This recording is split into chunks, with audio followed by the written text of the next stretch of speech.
en esta ocasión.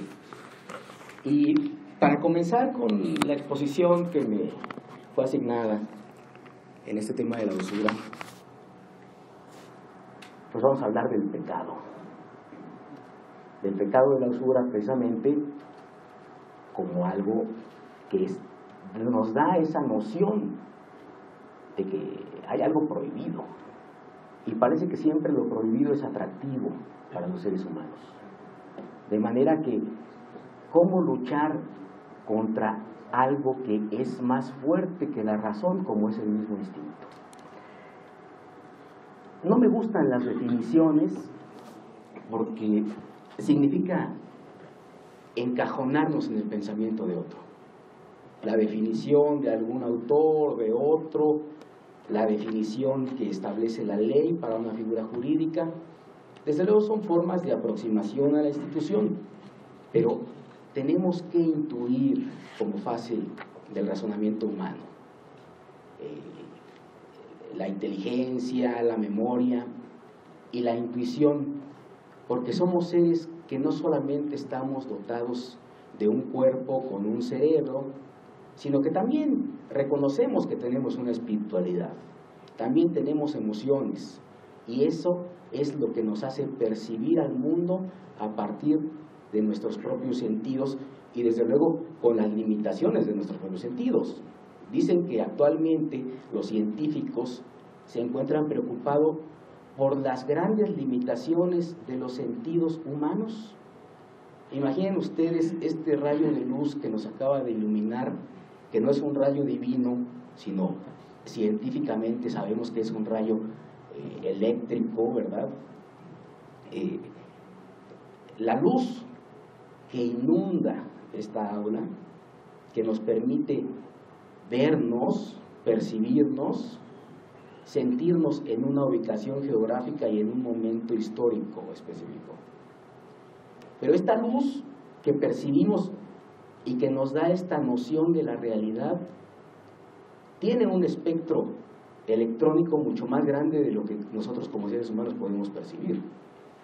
Nosotros apenas estamos dotados para advertir lo que existe en un rango, en una parte quizá pretenciosamente central del rayo de luz, porque sabemos que hay otras partes del espectro luminoso que no alcanzamos a percibir, como los rayos infrarrojos, los rayos beta, los rayos delta, los rayos gamma, y son aspectos del espectro luminoso que están ahí. Incluso sabemos que la exposición a la luz solar es dañina para la piel, sin embargo, no es visible, no es perceptible para nuestros sentidos. A la luz la percibimos por su espectro luminoso y por el calor que emite. Sin embargo, solamente quiero establecer como punto de partida la gran limitación de los sentidos humanos. Dice Paolo Giordano que la sensibilidad es un proceso dinámico y multívoco, de intentos de ordenación de los datos ascendentes y descendentes que pueden ser percibidos. Entonces existen muchas cuestiones que no pueden ser percibidas y por tanto no nos dan una experiencia sensorial. ¿Cómo llegamos entonces a un concepto de la usura? Bueno, pues tenemos que saber su origen, tenemos que saber su evolución, tenemos que saber cuál es el atractivo que representa al espíritu de emprendimiento humano, y a partir de ahí algo nos quedará como esa noción de la figura jurídica con la que trabajamos y que se ha puesto tan de moda, según nos lo ejemplifica Sandra a través de las tesis de la Suprema Corte de Justicia de la Nación. Este instituto, que funciona más o menos desde 1983 bajo iniciativa del ministro Serrano Robles, pues ya tiene muchos años de existencia. Dicen que las universidades de prestigio se construyen a través de la tradición, y la tradición toma tiempo, reiteración, participación de los integrantes, tanto en el aspecto académico como en el alumnado. Y eso es lo que le da prestigio a la institución. También las universidades modernas han cambiado sus métodos de enseñanza y de estudio.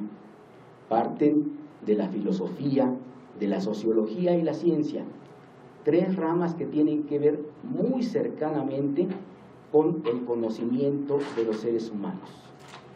¿Qué es la filosofía sino el pensamiento del hombre?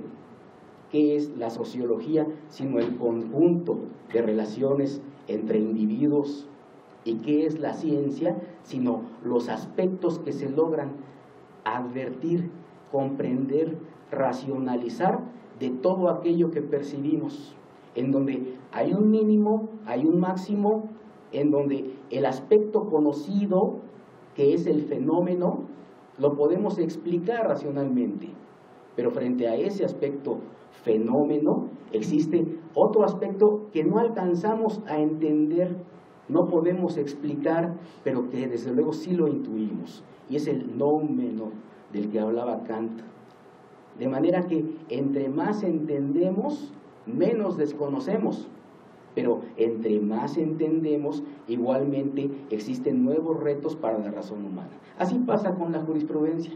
Siempre que se resuelve una contradicción, surgen los problemas de interpretación del criterio establecido con el carácter obligatorio. De manera que vemos cómo la evolución es un proceso dinámico y multívoco igualmente, que jamás se detendrá, afortunadamente para todos nosotros.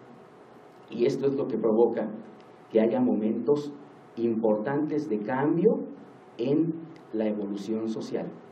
Precisamente en este aspecto, en 1891,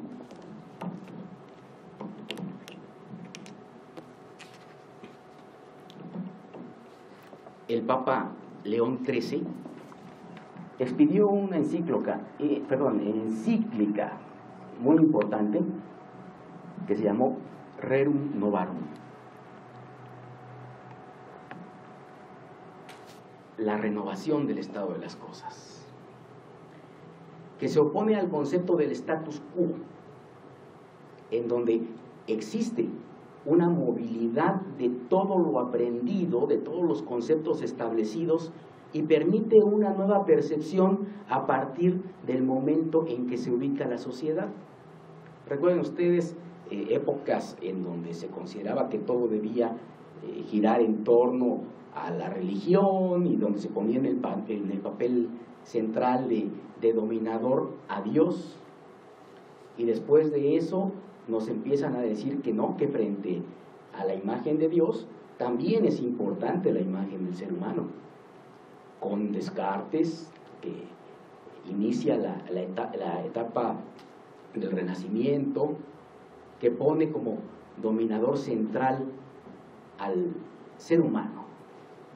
En esa etapa del Renacimiento ustedes tienen la imagen de Miguel Ángel en el domo de la Capilla Sistina, en donde hay un casi contacto de los dedos de Dios y de Adán, que lo podemos interpretar como el dechado de Dios de entregar la vida al ser humano, de inspirarle el espíritu. Pero también otras interpretaciones muestran que el Adán recostado, mientras Dios se inclina hacia él tratando de alcanzar al hombre, el hombre muestra una posición de pasividad, diciendo: no te necesito, si quieres, aquí estoy.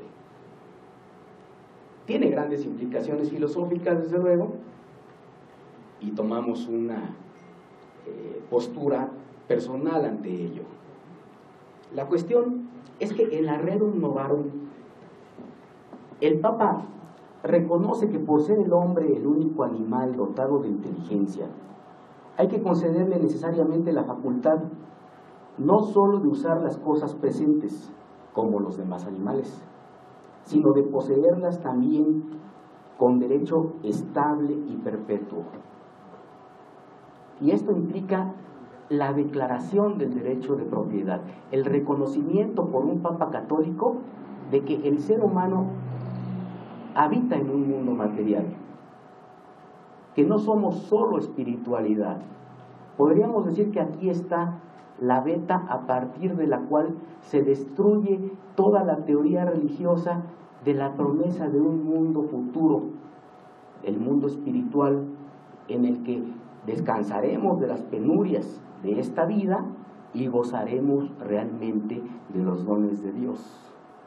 Y yo les pregunto, ¿creen ustedes que como seres humanos aquí presentes estamos destinados a padecer durante nuestras vidas para poder esperar que se cumpla esa promesa? ¿O debemos participar proactivamente en la construcción de nuestra propia vida? Y para ello necesitamos desde luego insumos. Necesito el agua, que es sinónimo de vida, pero no puedo contener el agua entre mis manos.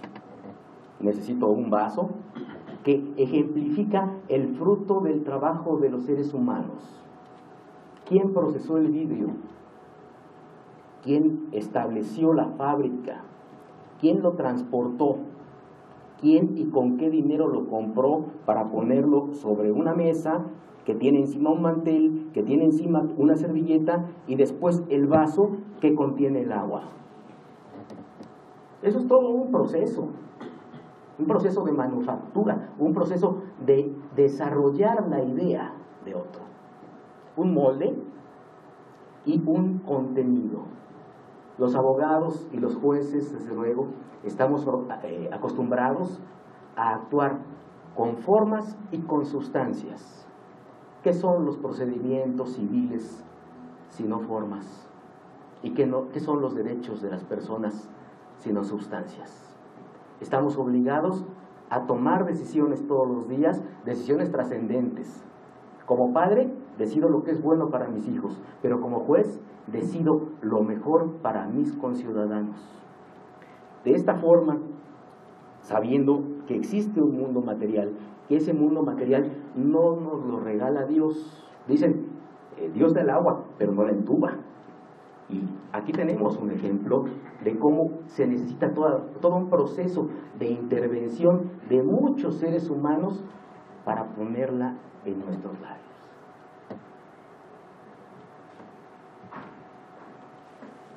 Dice también el Papa León XIII, no deben considerar al obrero como un esclavo. Deben respetar la dignidad de la persona y la nobleza que a esa persona agrega el carácter cristiano. El concepto de dignidad consustancial de la teoría de los derechos humanos. Y lo encontramos reconocido en esta encíclica. El mundo material, entonces, tiene que ver también con ese factor social. Mientras el ser humano se encuentra en un plano individual, aunque sea el animal más avanzado en toda la teoría zoológica, mientras no entra en contacto con otros seres humanos, no necesita una regulación de su conducta, no necesita límites.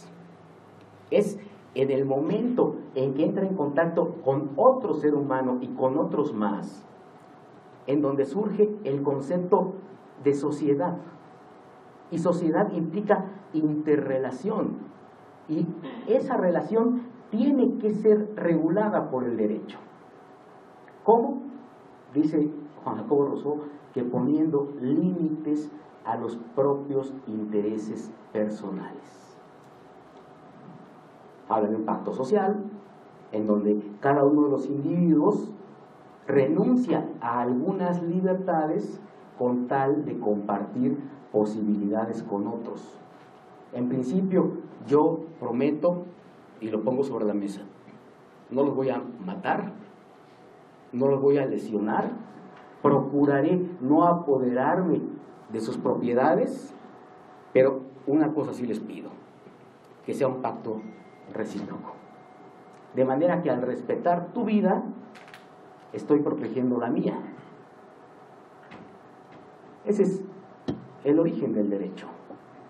Para eso nos comprometemos en ese pacto social, a interactuar libremente con límites primitivos bien establecidos. Porque a los humanos de las cavernas les interesaba amanecer vivos al día siguiente, y hoy nos interesa amanecer vivos al día siguiente, a salvo de sismos, de fenómenos naturales, y a salvo de los ataques de otros como nosotros. Thomas Hobbes se dio cuenta de que los seres humanos tenemos más o menos las mismas capacidades físicas e intelectuales.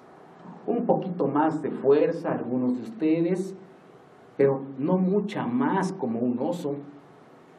Un poquito más de inteligencia en algunos de ustedes, pero aún así compartimos habilidades estructurales básicas como el lenguaje, como la autocontención y como la habilidad de cohabitar socialmente.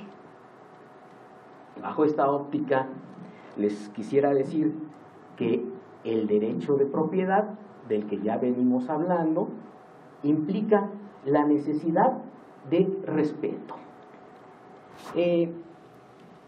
Los derechos patrimoniales son entonces parte del mundo material y son necesarios para el pleno desarrollo de las posibilidades humanas. La Convención Americana de Derechos Humanos reconoce el derecho de propiedad. La Comisión Interamericana de Derechos Humanos definió en alguna consulta que el hogar de la persona no es esa cueva donde se puede guarecer de las inclemencias del tiempo, sino que es un lugar en donde el ser humano es sujeto de respeto y consideraciones iguales. Y eso nos da una panorámica de la dignidad humana. Y así como en mi casa deseo tener ese respeto y consideración, en todos los demás ámbitos de mi vida social, en todos los ámbitos de participación, ya sea yo uno de los integrantes de los órganos de impartición de justicia del Poder Judicial de la Federación, o sea miembro activo de un partido político, o simplemente integrante de una asociación de vecinos, quiero recibir ese reconocimiento, ese trato, y quiero el respeto hacia mis posesiones. Posesiones que van desde lo que vestimos hasta lo que comemos para alimentarnos, ¿verdad? Y desde luego el respeto al patrimonio inmaterial, a las ideas. Quisiera remontarme un poco a los orígenes de nuestro país, a la Constitución de 1857. Su artículo primero decía de los derechos del hombre. El pueblo mexicano reconoce que los derechos del hombre son la base y el objeto de las instituciones sociales. En consecuencia, declara que todas las leyes y todas las autoridades del país deben respetar y sostener las garantías que otorga la presente Constitución. En 1917 reinstauraba la vigencia de la Constitución después de la Revolución Mexicana. El capítulo se llamó de las garantías individuales y decía: en los Estados Unidos mexicanos todo individuo gozará de las garantías que esta Constitución otorga, las cuales no podrán restringirse ni suspenderse sino en los casos y con las condiciones que la misma establece. Y es en 2011, con este cambio, con este rerum novarum constitucional, en que el capítulo cambia su nombre a de los derechos humanos y sus garantías, artículo 1, En los Estados Unidos mexicanos todas las personas gozarán de los derechos humanos reconocidos en esta Constitución y en los tratados internacionales de que el Estado mexicano sea parte, así como las garantías para su protección, cuyo ejercicio no podrá restringirse ni suspenderse, salvo en los casos y bajo las condiciones que esta Constitución establece. Esto es volver al futuro. Vemos cómo los derechos humanos ya eran reconocidos en la Constitución del 57. Y entonces, toda la teoría constitucional que nos enseñaron en la universidad acerca de que nada fuera de la Constitución, todo a partir de la Constitución y desde la Constitución, se cae. Porque finalmente, en 1857 se reconocía la preexistencia de los derechos humanos como base y objeto de las instituciones sociales. ¿En qué momento nos pasó que pasamos de personas a esclavos? Vean ustedes la Constitución soberbia de 1917. Es soberbia, desde luego lo reconozco, porque es la Constitución de un Estado soberano, pero también es soberbia porque tiene esa displicencia, ese dejo de gracia real, de que ustedes como individuos aquí gozarán de las garantías que yo les otorgo. Es una posición como la de Juan, rey de Inglaterra, que en 1215 declaró: yo, Juan, rey de Inglaterra, que todo lo puedo porque para eso soy el soberano con poderes omnímodos, me comprometo, sin embargo, esto es una autolimitación, aún no hacer. No voy a entrar en su casa sin que ustedes primero me inviten. Y así nace el constitucionalismo moderno.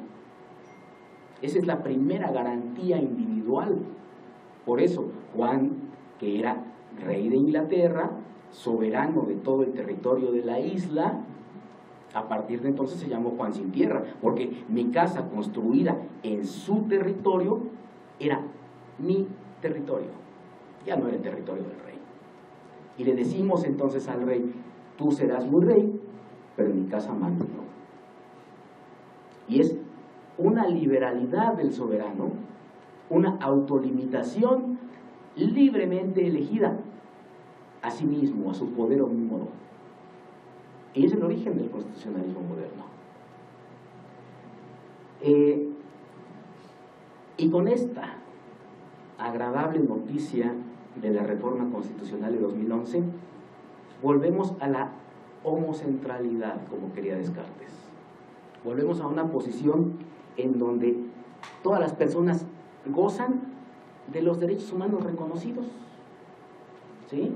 Bajo una teoría pura del derecho de Hans Kelsen, la norma es el objeto de protección. La norma es el molde al cual nos tenemos que adecuar todos los gobernados.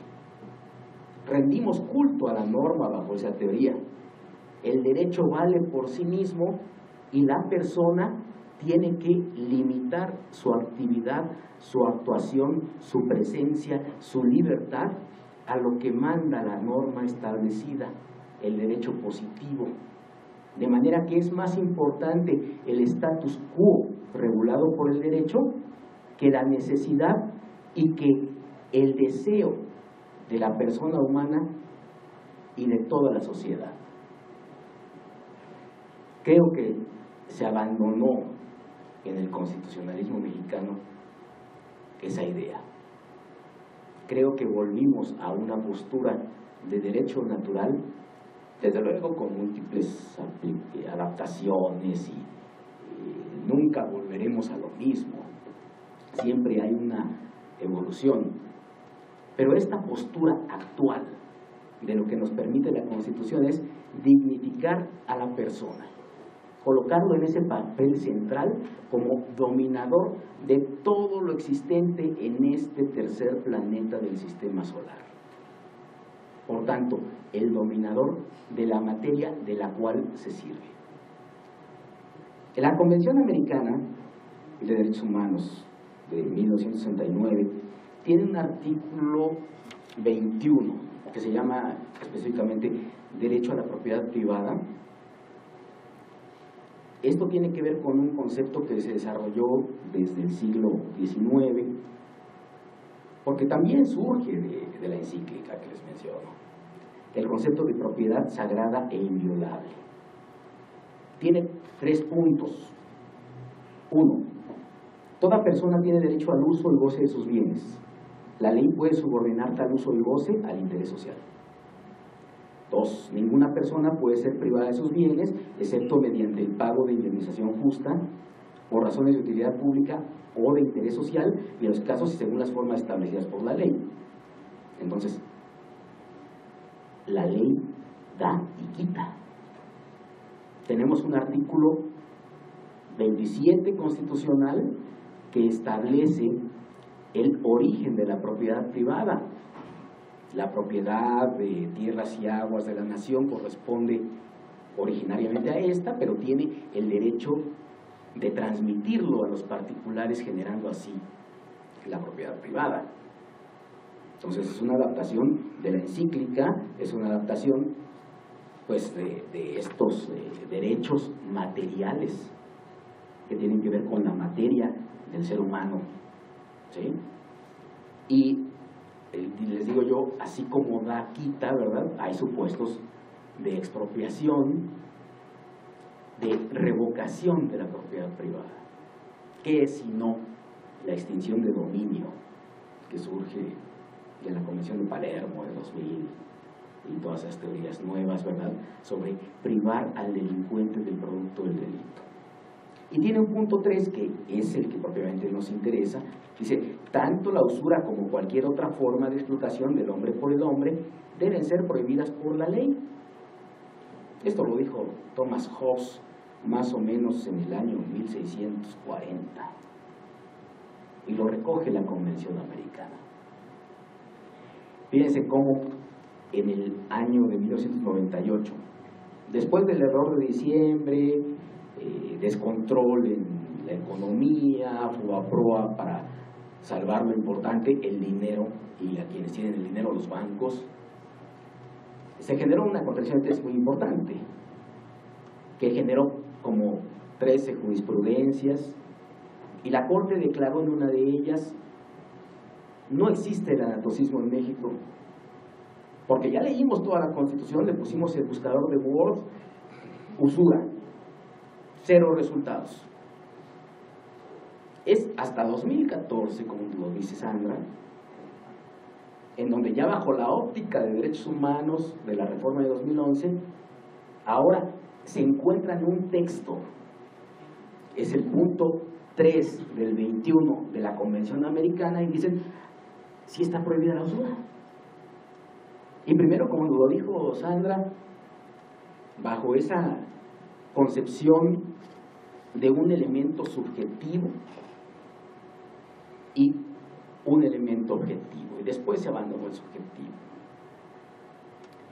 Quiero referirme al patrimonio ajeno y los fines propios, y esto bajo una óptica económica. Dicen que los 3 autores que sustentan la teoría económica moderna son Adam Smith, con el origen de la riqueza de las naciones, David Ricardo con principios de tributación, y desde luego Carlos Marx con El Capital y ese otro libro de El origen de la familia, la propiedad privada y el Estado. Ellos establecen conceptos clave. Por ejemplo, Adam Smith nos dice que la suma de todos los intereses individuales es el bien común. Con esto está declarando que nadie da nada por nada, que yo solamente voy a colaborar en los fines que ustedes se propongan en la medida en que yo tenga un derecho. Pero si esa suma de egoísmos organizados dan un resultado positivo, vamos a gozar del bienestar general. Incluso habla de que cuando una persona es tan rica por lo que acumula, empieza a derramar a otros. También nos dicen que el rico es caprichoso, ¿verdad? Que quiere lo mejor, que empieza a pagar por el lujo, ¿sí? Por insumos, pues, accesorios personales, ¿verdad? Que lo hagan distinguido de todos los demás. Y desde luego, al pagar por esos insumos, estimula la producción de los mismos. Las grandes marcas que tanto nos gustan, la moda, existen porque alguien los produce, pero los produce porque alguien los quiere adquirir. Y ahí vemos cómo existe un motor para la economía. Igualmente, David Ricardo habla de la ley de hierro de los salarios. Ahí nos dice que los salarios deben ser apenas suficientes para que el obrero satisfaga sus necesidades de subsistencia. Esto es, comer un poco para reponer las energías después de la jornada y descansar un poco con ese mismo fin, para volver a emprender, volver a trabajar, volver a entregar su fuerza laboral al servicio de la producción. Y Carlos Marx nos habla de una historia en donde en principio todos estábamos dotados de bienes materiales en la misma proporción. Y nos dice, es que algunos se dedicaron a la fiesta, dilapidaron todo, y al otro día se dieron cuenta de que lo único que les quedaba por vender era su fuerza de trabajo. Ese era su único capital, pero aún así conservaban un capital. Y entonces se lo entregaron al capitalista, a los que todavía tenían de qué disponer. Y entonces se convirtieron en sus esclavos, en sus trabajadores de salario mínimo. Vemos aquí la necesidad de obtener más, de expandir nuestros límites, ¿sí? de tener una ansia de poder enfrentarme a ustedes y dominar, de acaparar más, y solamente puedo tener más quitándole al que menos tiene. Existe en el Código Civil regulado el contrato de mutuo y el mutuo con interés.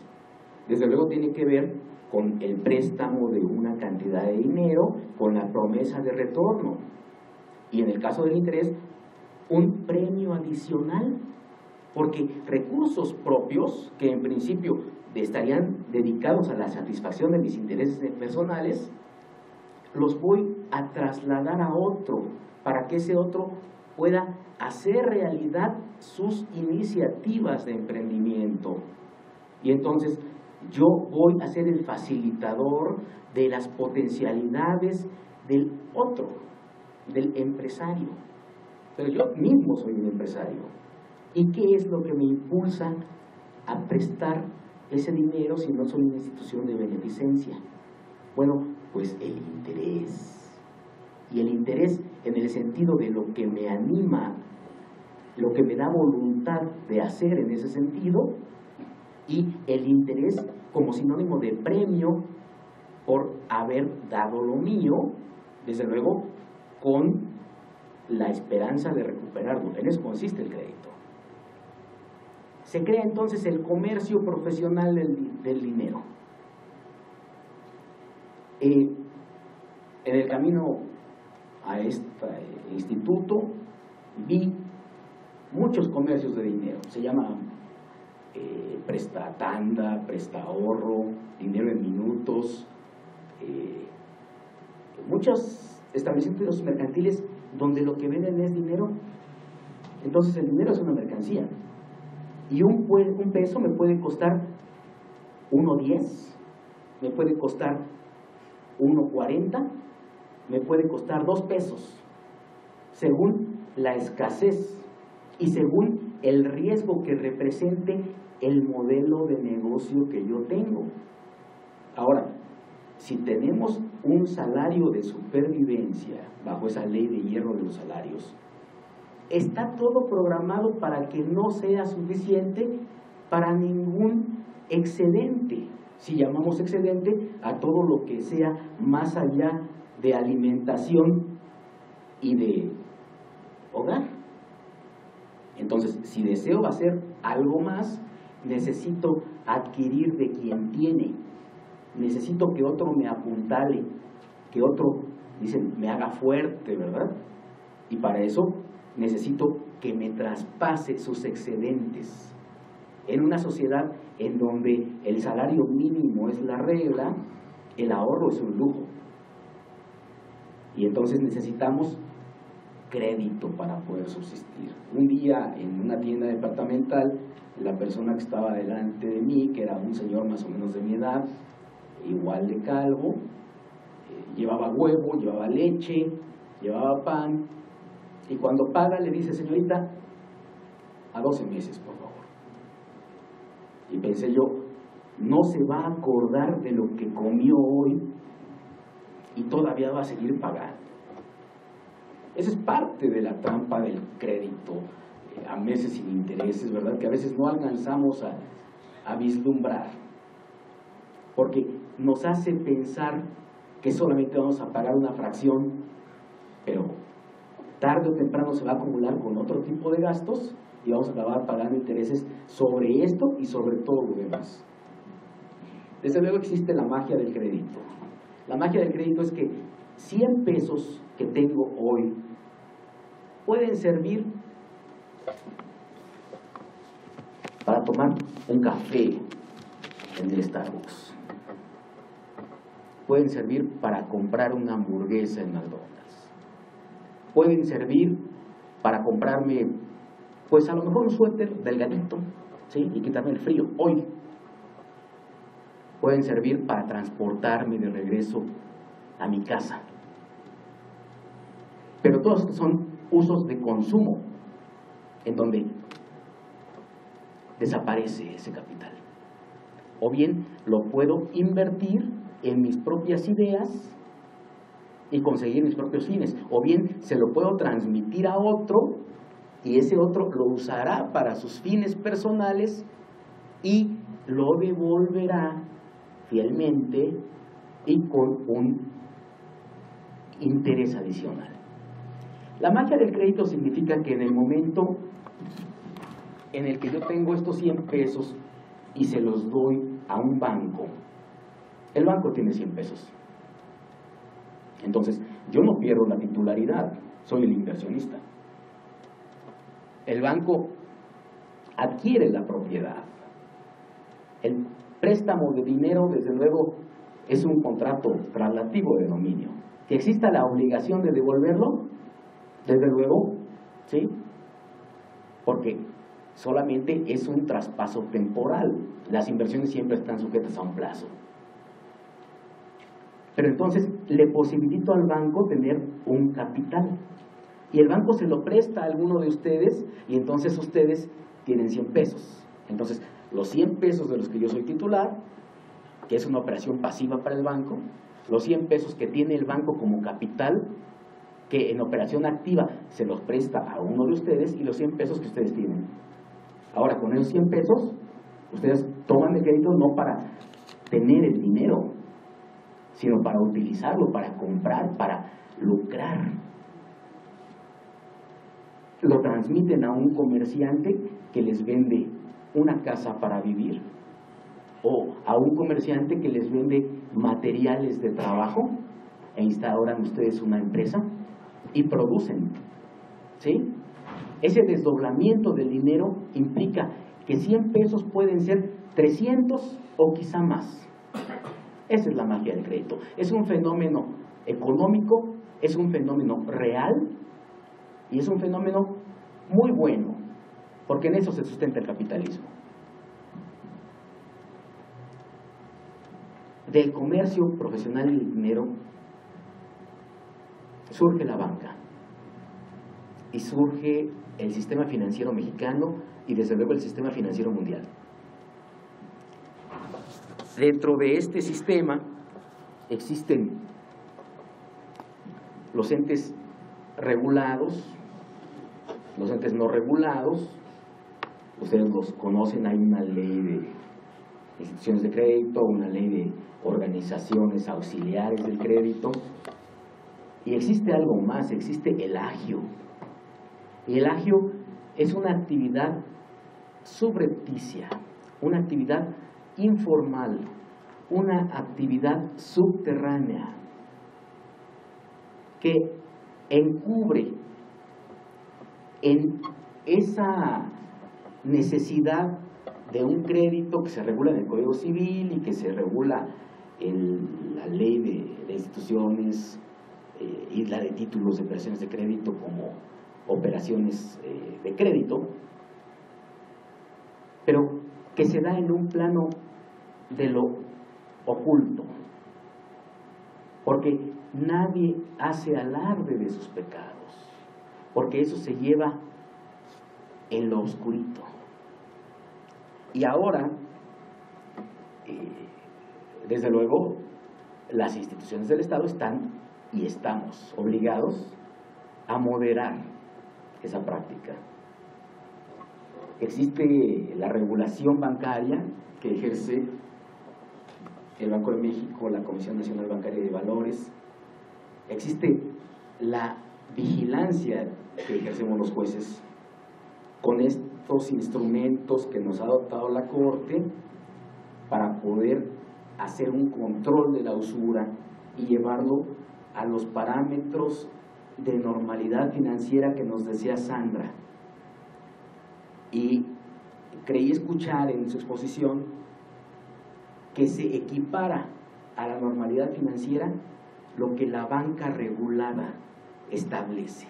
Desde luego que estamos en el libre juego de la oferta y la demanda, en donde los bancos por sí y ante sí fijan el valor del dinero, las tasas de interés, y desde luego tomando en cuenta los destinos. Por ejemplo, para un crédito hipotecario que está garantizado con un inmueble que tiene una seguridad de retorno, pues una tasa más o menos del 8 al 12% de interés.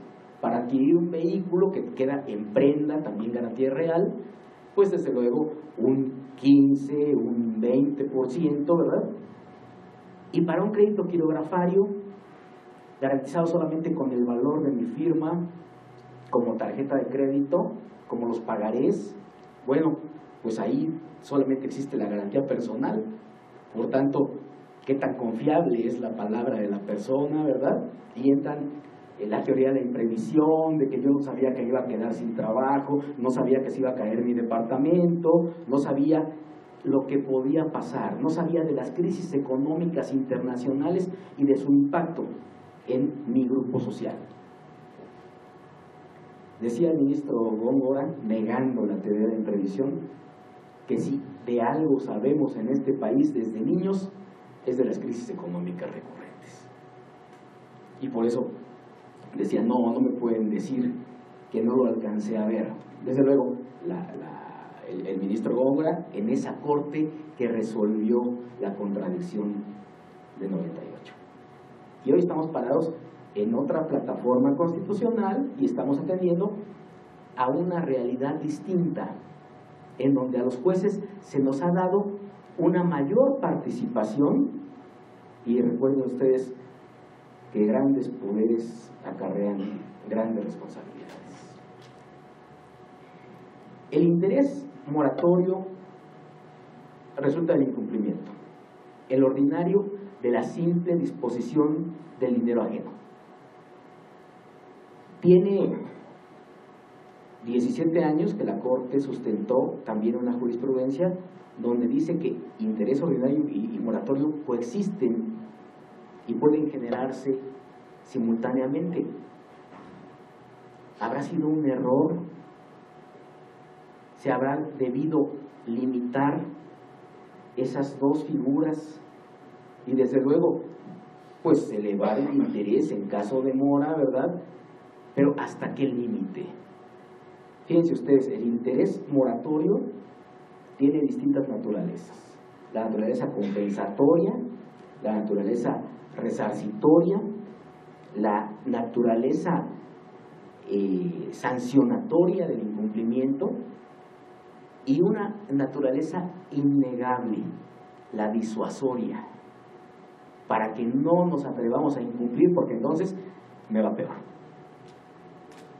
Bajo esa óptica, siempre es un castigo el tener que pagar dos naturalezas, ¿sí? Uno, el valor de retorno del dinero, ¿verdad? Que también se pide que pueda comprar lo mismo, que tenga una actualización, el premio ordinario esperado y, en caso de mora, la sanción por el incumplimiento. Este tipo de situaciones hace que tengamos en cuenta las finalidades de la persona. Tenemos que tomar en consideración el destino del crédito, el plazo por el cual se concede, el modelo de negocio que propone el acreditado y el riesgo de su negocio, ¿verdad? Eso impacta, como lo venimos diciendo, en la fijación de las tasas de interés que se pactan, las garantías que existen, si se trata de un crédito al consumo o crédito para la producción, las posibilidades de pago que tienen que ver con un salario digno y de subsistencia. Todos esos son elementos objetivos que nos dice la Corte que debemos considerar según los puso Sandra. Y en el aspecto subjetivo, que tiene que ver con las circunstancias de la persona, en el momento en el que tengo que hacer valer ante un juez como estrategia de defensa mi suma ignorancia, mi extrema miseria, mi notoria inexperiencia, después de esa cubetada de improperios voluntariamente asumidos, obtengo nuevamente la gracia real de ser liberado de parte de la carga de la tasa de interés pactada. Esta decisión del juez implica ayudar a la persona, pero si se toma en cuenta este elemento subjetivo, tengo que dar dignidad por dinero, y eso parece contrario a la teoría de los derechos humanos. En buen momento la Corte reflexionó quitando ese elemento subjetivo del control de la usura que estamos obligados a ejercer en nuestra función jurisdiccional. Existe también un sector del crédito social, organismos como el Infonavit, como el Fobiste y el Fonacot, que responden a postulados constitucionales, artículo 123, apartados A y B. Me parece que es la fracción 9 la que dice que los trabajadores tendrán derecho a un crédito barato y suficiente. Vean ustedes, el 4 constitucional, derecho a una vivienda digna y decorosa por el solo hecho de ser mexicano. El 123, si soy trabajador, una vivienda además cómoda e higiénica. Regalada no, producto del trabajo. Se supone que el Estado nos tiene que proveer condiciones propicias para que cada uno, en persecución de nuestro interés personal, logremos ese tipo de comodidades. Y también establece el acceso al crédito del sector social. Y nos habla de un crédito que como característica constitucional es barato y suficiente. Este crédito barato y suficiente creo que ya pasó del ideal constitucional al mercantilismo financiero. Precisamente la ley orgánica del Fonacot, que ustedes conocen, tiene un artículo 6, es una ley reciente como de 2009, y dice: el instituto proveerá a los trabajadores de crédito en las mejores condiciones del mercado. Pero no me cuadra este concepto de crédito en mejores condiciones del mercado, que mercado desde luego es el régimen de los bancos, banco a múltiple, es el régimen mercantil, y que se aparta del postulado constitucional todavía vigente de crédito barato y suficiente. Tenemos la tesis en el tercer colegiado que lo trata de sostener. Estamos viendo que cuando hablamos de un crédito social, estamos hablando de intervencionismo estatal, y en ese rango entre menor y mayor, a mayor intervencionismo estatal, menor libertad individual. Entonces el intervencionismo estatal siempre reducirá la libertad de contratación, que es ley suprema de los contratos civiles y desde luego mercantiles.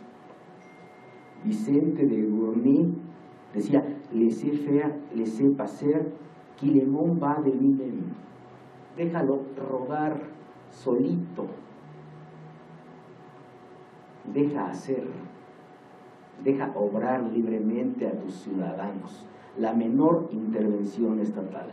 Pero la Corte declara también en jurisprudencia en México que para construir la riqueza, habla de derechos patrimoniales, se necesita la participación de los tres sectores: el público, el privado y el social, y establece una corresponsabilidad. Ahora, lo que hacemos nosotros como autoridades jurisdiccionales en el control de la usura es paternalismo. No podemos dar nada a nadie que no le quitemos a la contraparte, sobre todo en un juicio. Ustedes saben que el 15 de septiembre de 2017 se publicó una adición al 17 constitucional que dice: siempre que no se afecte la igualdad entre las partes, el debido proceso u otros derechos en los juicios o procedimientos seguidos en forma de juicio, las autoridades deberán privilegiar la solución del conflicto sobre los formalismos procedimentales. Entonces, es una orden de solución del conflicto sustancial, de resolver de fondo, no solamente formalmente, sino sustancialmente. Y es una orden constitucional. La sujetaron a un plazo de vacatio legis de 180 días. Creo que no se puede hacer eso. Creo que la reforma constitucional de este tipo sustancialista entra en vigor el mismo día de su publicación, porque la Constitución es una sola. No es la Constitución del antes y del después, no es la Constitución de hoy y de hasta 180 días, porque entonces ese ánimo del constituyente permanente de dotar de mejores herramientas a los jueces y de mejores derechos a los gobernados estaría sujeto al paso del tiempo. Si fuera una reforma procesal, se podría suspender, pero siendo una reforma sustancial, creo que está vigente desde el mismo momento de su publicación. En este punto les quiero hablar de una tesis nueva, ese es el tema central que voy a abordar. Una tesis nueva que hemos sustentado en el tribunal, todavía no está publicada. Y desde luego este tipo de criterios tienen todo un desarrollo en la vida de una persona, ¿verdad? Son ideas que como jueces y desde secretarios vamos formando y que tienen que madurar. Hay un autor, Orson Scott Card, en 1985 escribió una novela que se llama El juego de Ender. Es ficción y es para niños, qué bueno, porque así lo podemos entender. Después se hizo una película y tiene una frase que me gusta mucho, porque dice: justo cuando miro a mi enemigo vencido, tengo piedad de él. Imagínense en el foro romano, los gladiadores, y uno le pone la espada en el cuello y el César dice: déjalo vivir o que se pudra. Pero justo en el momento en que lo tengo vencido, tengo piedad de él. Y eso implica la moderación que le es exigible al vencedor. Platón decía que los comerciantes se rigen por el vientre y el vientre representa el hambre, la voracidad. Por tanto, lo que hay que enseñarle a los comerciantes como virtud es la moderación. Y coincide con esta óptica que les presento, si ustedes la comparten conmigo. Tenemos que moderar al comerciante y tenemos que moderar al vencedor. Esta tesis la llamamos la mora productiva, y les pongo el caso del cual surge. Una persona sigue un juicio, quizá hipotecario, obtiene condena, demuestra su derecho. La cosa juzgada debe ser cumplida, porque solamente cuando se efectiviza la decisión del juez, cuando se materializa, es cuando el gobernado entiende la dimensión del poder judicial. Parte del descrédito que puede vivir en nuestra sociedad la función jurisdiccional es por la inacción de los jueces, por la falta de efectividad de sus sentencias. Un abogado me decía, entre interlocutorias y sentencias y las de apelación y las de amparo, llevo 100 en este juicio. Dice, las voy a colgar en una pared de mi despacho porque no me sirve para otra cosa. Y entonces eso apunta a la necesidad de que el juez materialice sus decisiones, las haga sentir, cambie el mundo a través de esas declaraciones formales que hace y se traduzca en la satisfacción del interés de la persona que se sometió al dominio de las instituciones y que obtuvo esa declaración a favor.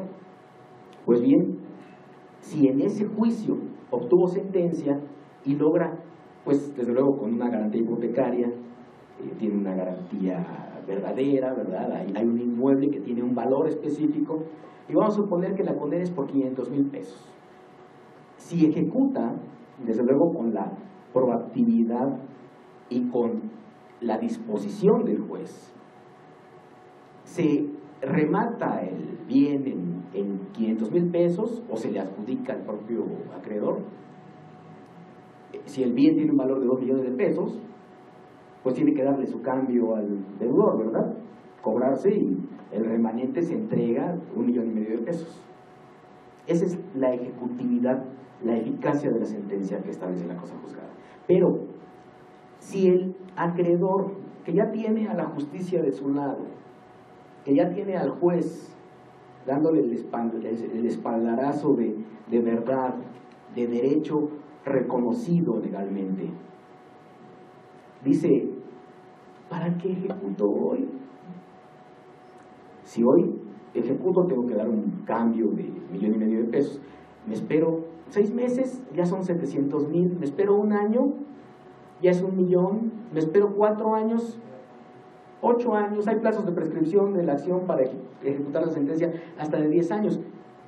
En el momento en que el adeudo con sus intereses, la bola de nieve, creció hasta 2 millones de pesos, en ese momento ejecuto y no le doy cambio.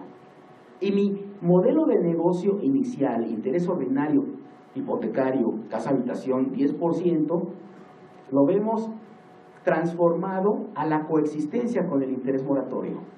Y hay cláusulas que son muy recurrentes en nuestros juzgados que dicen fácil, la moratoria es la ordinaria por 2. Pero eso nos trae un fenómeno perverso, porque 10 por 2 son 20, más 10 son 30.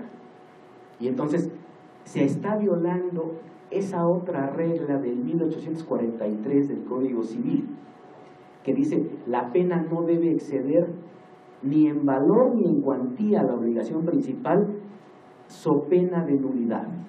Y me van a ustedes a decir, ¿cómo voy a aplicar esta regla a un código mercantil? En fin, ese tipo de problemas que como especialistas en la materia de derecho podremos afrontar siempre que tengamos una teoría del deber ser. Esa es la teoría del derecho, y una teoría que construimos personalmente a partir de nuestra percepción y en un ánimo de apoyo a las partes, porque el 17 constitucional actual Dice, siempre que no se afecte la igualdad entre las partes. Se afecta la igualdad si le doy 500 al acreedor, como es la sentencia que emití hoy. Se afecta la igualdad si le devuelvo su remanente al deudor. Se viola el debido proceso, entendido como formalidad esencial del procedimiento. Nuestro 14 constitucional es más perfecto. Si emplacé, si se contestó demanda, si se rindió prueba, si se valoró en sentencia y es ejecutoriada, ¿sí? Entonces, ¿por qué no privilegiar la solución del conflicto sobre los formalismos procedimentales? Neo, ¿cuántas veces me opuse al principio dispositivo, verdad? En donde hay un juez pasivo, un juez perezoso, que solo se mueve si le pican la costilla y le dicen, te pido que ejerzas tu función. Pero el ejercer nuestra función fue un compromiso asumido libremente cuando, 128 constitucional, protestamos ser jueces.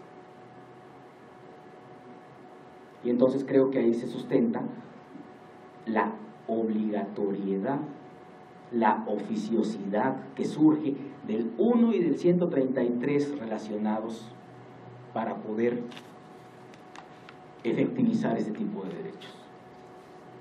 Ya el Código Civil de 1870 establecía la necesidad de ejecutivizar las decisiones judiciales y de moderar el aviso del acreedor.